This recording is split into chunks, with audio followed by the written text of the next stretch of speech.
الرحیم الحمدللہ رب العالمین والصلاة والسلام علی سید الانبیاء والمرسلین وآلہ الطیبین الطاہرین المعصومین صلوات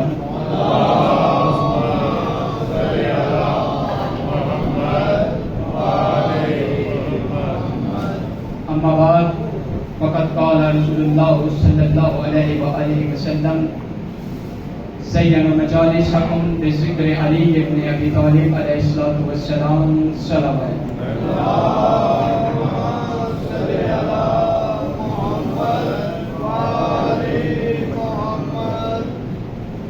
سب سے پہلے تو اللہ رب الجلال اس دو جہانوں کے مالک کا لاکھوں کروڑوں بے تحاشا شکر گزار ہوں کہ جس نے اس فانی دنیا میں ہمیں عالی شان زندگی بسر کرنے کے لیے محمد مصطفیٰ جیسے نبی عطا فرمائے اور علی مرتضیٰ جیسے امام عطا فرمائے۔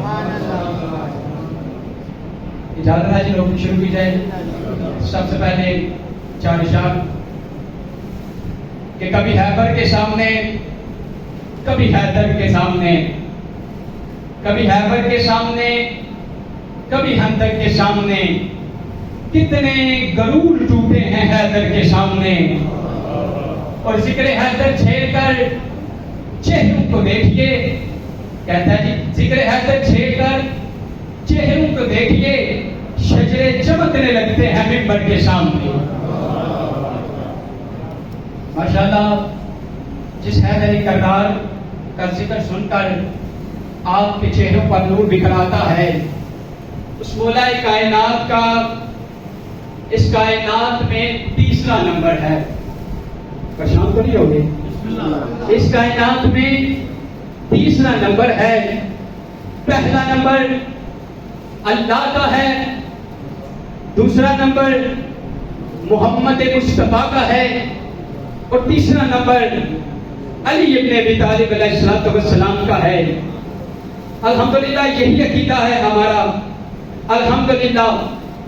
مگر ایک مزے کی اور لطف بات آپ کو بتاتا چلوں، علی سے دو بڑے ہیں، اللہ اور نبی مصطفیٰ۔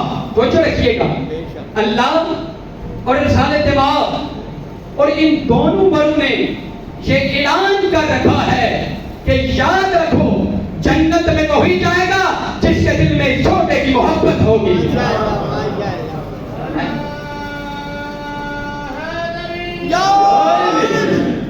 بس عزیزان محترم قبلہ سب تشریف فرما ہیں، چھوٹی سی نوکری ہے۔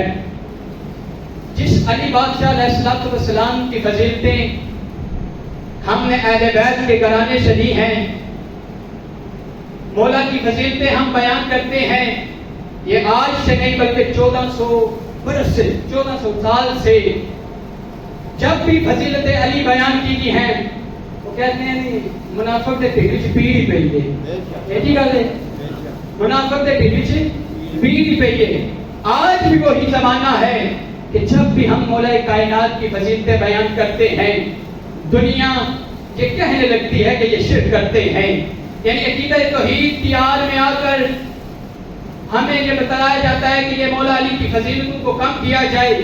میں اسی دنیا سے ایک معصومانہ سے سوال کرنا چاہتا ہوں کہ ذرا بتاؤ تو صحیح کہ تم نے کبھی اللہ کو دیکھا ہے؟ جی نہیں دیکھا۔ تو پھر اللہ کو پہچانا کیسے ہے؟ جی دلیلوں سے۔ کیسی دلیلوں سے؟ جس سورج نکل کر بتاتا ہے کہ اللہ ہے، چاند چمک کر بتاتا ہے کہ اللہ ہے، بندے پیدا ہو کر بتا رہے ہیں کہ اللہ ہے، ہوائیں چل کر بتا رہی ہیں کہ اللہ ہے، بادل برس کر بتا رہا ہے کہ اللہ ہے، انسان اس دنیا سے جا رہا ہے تو بتا رہا ہے کہ اس نظام کو چلانے والا اللہ ہے۔ میں اسی دنیا سے کہنا چاہتا ہوں ان سارے کاموں کے لیے تو اللہ رب العزت نے فرشتے مقرر کر رکھے ہیں۔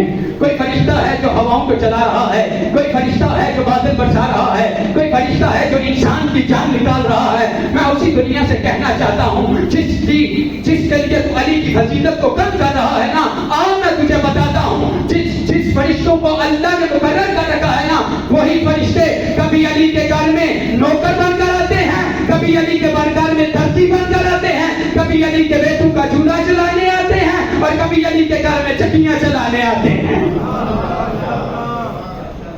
حضرت محترم یہ علی کی فضیلتیں، وہ ایک پنجابی کا ایک شعر ہے چھوٹا سا 2 لائنوں کا کہ رتبے سارے علی نو علی نے دیتے تنو بھوکھا بناتی لورے کوئی نہیں.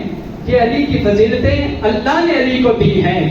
حاجی محترم بس یہی چھوٹی سی نوکری 2 منٹ اور بس مسائل شریقت الحسین ڈیزائنر سلام اللہ علیہ کی خدمت میں.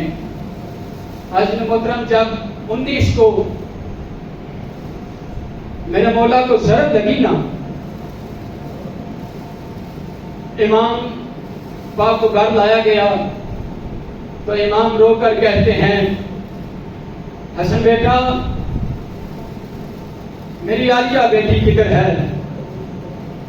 حسن محترم عزادار حسین کبھی بھی شرما کے مت رونا، کبھی بھی شرما کے مت رونا. فرماتے ہیں کہ میری عالیہ بیٹی کدھر ہے؟ بی بی قدموں میں ہاتھ رکھ کر کہتے ہیں بابا حکم کیجئے. مولا علی فرماتے ہیں کہ مجھ علی کی ایک حسرت ہے، زینب تو مجھے آج قرآن پڑھ کر سنا. اشرف من اللہ تو مجھے آج قرآن پڑھ کے سنا، میں تیرا لہجہ سننا چاہتا ہوں. بی بی نے اپنی دائیں جانب بھائیوں کی کتاب دیکھی، بائیں جانب بھائیوں کی کتاب دیکھی. فرماتی ہیں بابا جی بیٹا بابا میں قرآن پڑھ کر سناتی ہوں، لیکن ان بیٹوں کو کہیے، اپنے ان بیٹوں کو کہیے کہ حجرے سے باہر چلے جائیں. ان بیٹوں سے کہیے کہ حجرے سے باہر چلے جائیں. مسلمان ہم تجھے بتاتے ہیں کہ ہمارے رونے کی وجہ کیا ہے، ہمارے تڑپنے کی وجہ کیا ہے. جو بی بی باپ کے سامنے، جو بی بی بھائیوں کے سامنے قرآن نہ پڑھ سکی، ہائے وہ شان کے بازار، وہ بی بی کے خطبے، وہ یزید کے دربار اور بی بی کے خطبے کیسے دیے ہوں گے.